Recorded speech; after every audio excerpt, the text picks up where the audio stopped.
Assalamualaikum warahmatullahi wabarakatuh. Nama saya Sally Sylvia, NIM 2013-003. Jadi di sini saya akan menjelaskan tentang parasitologi.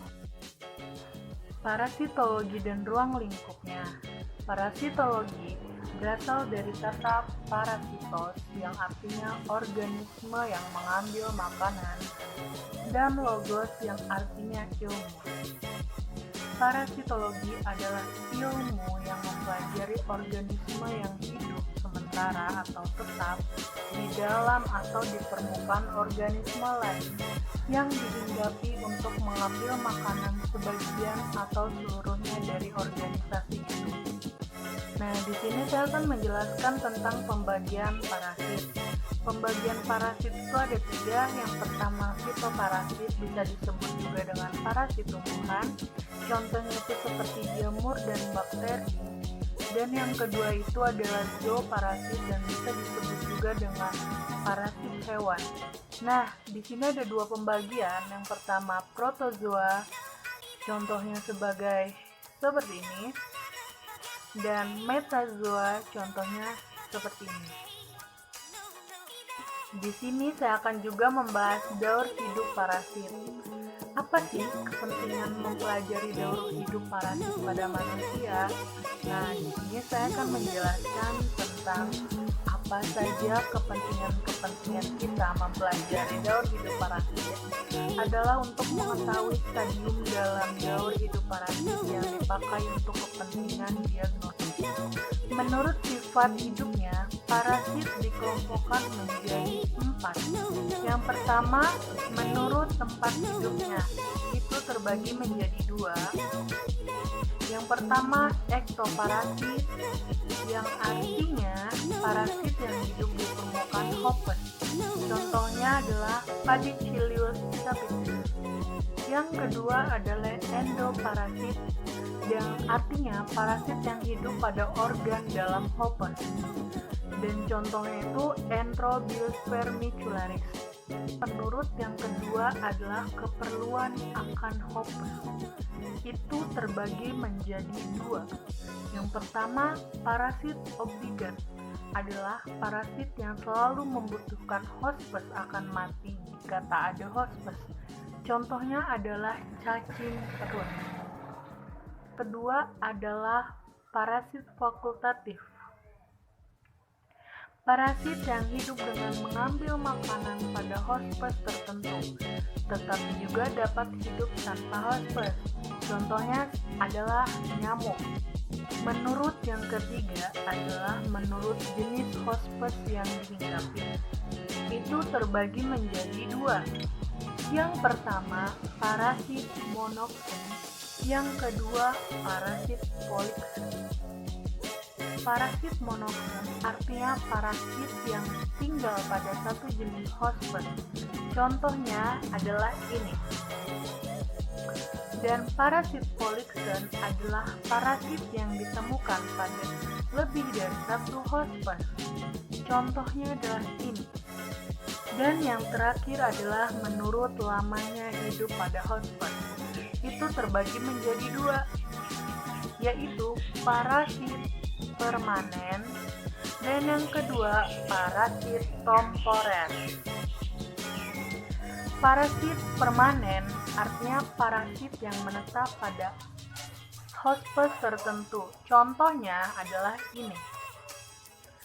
Dan parasit temporer yaitu parasit yang sewaktu-waktu menghinggapi hospesnya. Contohnya seperti ini. Di sini ada beberapa macam hospes dapat dibagi menjadi 4. Yang pertama, hospes definitif, yang kedua hospes perantara, yang ketiga hospes reservoir, dan terakhir hospes paratenik. Yang sekarang kita bahas adalah taksonomi parasit. Gimana sih cara penulisan nama parasit diatur dalam ini? International Code of Zoological Nomenclature. Tiap parasit digolongkan ke dalam spesies, genus, family, ordo, kelas, filum, dan kingdom.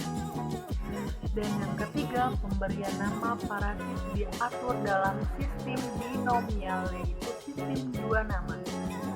Ada genus dan spesies, contoh Ascaris lumbricoides. Sini kita akan membahas tentang hemintologi. Hemintologi itu terbagi menjadi dua, yaitu kelas nematoda, usus, dan jaringan. Platyhelminthes, paru-paru bisa disebut dengan lung flucus, usus bisa disebut dengan intestinal flucus, darah bisa disebut body flucus, dan hati bisa disebut liver flucus.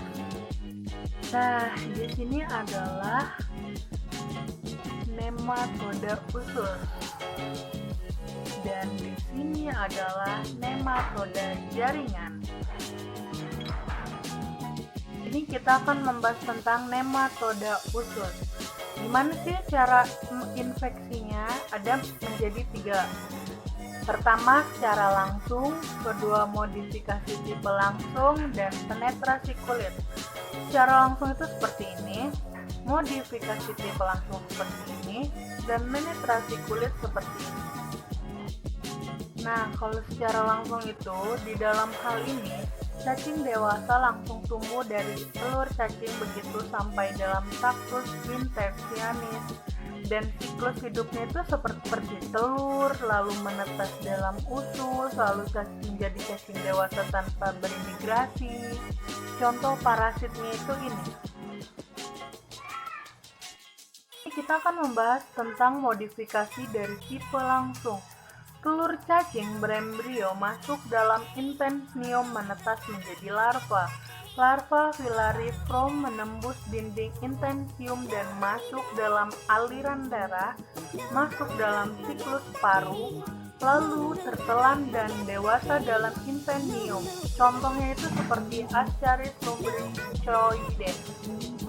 Tipe penetrasi kulitnya itu telur menetas di tanah berkembang dari larva Rhabditiform menjadi larva filariform, bisa disebut soil transmitted helminth, lalu menembus pori-pori kulit manusia, scraping out routines atau ground it atau pembuluh darah, lalu siklus paru-paru, lalu tertelan dewasa dalam usus. Contohnya adalah ini.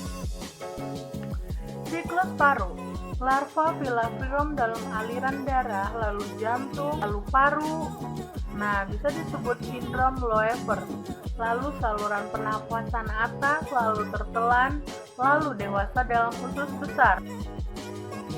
Jadi di sini kita akan membahas dengan cacing daun, hemitoda, hati, liver, flucus ini seperti ini.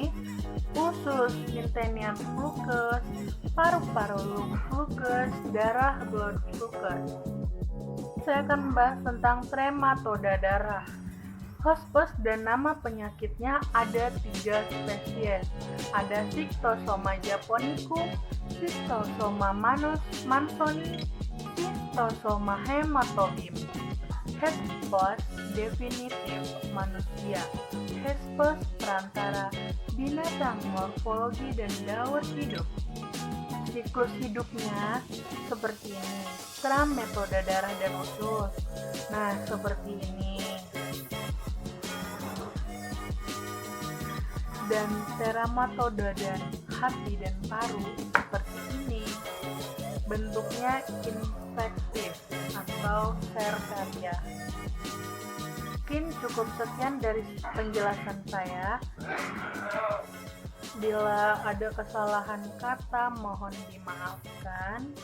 Wassalamualaikum warahmatullahi wabarakatuh. Dadah.